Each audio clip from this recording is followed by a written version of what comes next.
പിള്ളേരെ ഒന്ന് എഴുന്നേക്ക്, സ്കൂളിലുള്ള കാര്യം മറന്നോ? ഓ, ഇന്ന് റെഡ് അലർട്ട് ഒന്നും ഇല്ല അമ്മേ. ആ പിന്നെ എന്നും എന്നും ഇങ്ങനെ റെഡ് അലർട്ട് തന്നിക്കല്ലേ, ആ കണ്ണൊന്ന് മര്യാദയ്ക്ക് തുറന്നു നോക്ക്. സൂര്യനെ ഉദിച്ച് നിൽക്കുകയാണ്. പെട്ടെന്ന് എഴുന്നേറ്റ് കുളിച്ചിട്ടേ ചായ കുടിക്കണം. അങ്ങനെ അമ്മ എന്തായാലും അമ്മേൻ്റെ ഡ്യൂട്ടിയും കഴിഞ്ഞിട്ട് അടുക്കളയിലേക്ക് പോവുക. പാറുവിനാണെങ്കിലോ നല്ല ദേഷ്യം വന്നു. എടി ചേച്ചി, നീ എണീക്കുന്നില്ലേ? എന്താടി മനുഷ്യനെ ഉറങ്ങാൻ സമ്മതിക്കാത്തേ?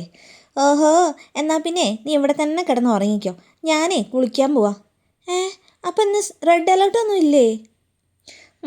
റെഡ് അലേർട്ട് ഇന്ന് ഗ്രീൻ അലേർട്ടാ. ഗ്രീൻ അലേർട്ടോ? അതെന്ത് കുന്തം?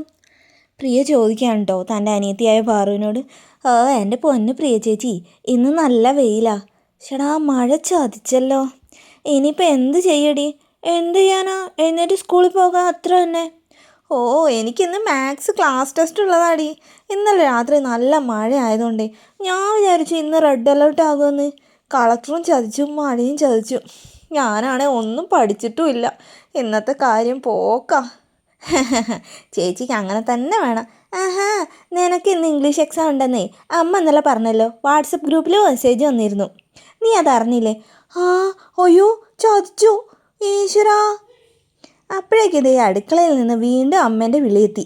ഞാൻ വടിയെടുത്ത് അങ്ങോട്ട് വരണോ രണ്ടും ഇനി എണീക്കാൻ? അയ്യോ അമ്മേ, ഞങ്ങൾക്ക് രണ്ടാക്കും പനിയാ.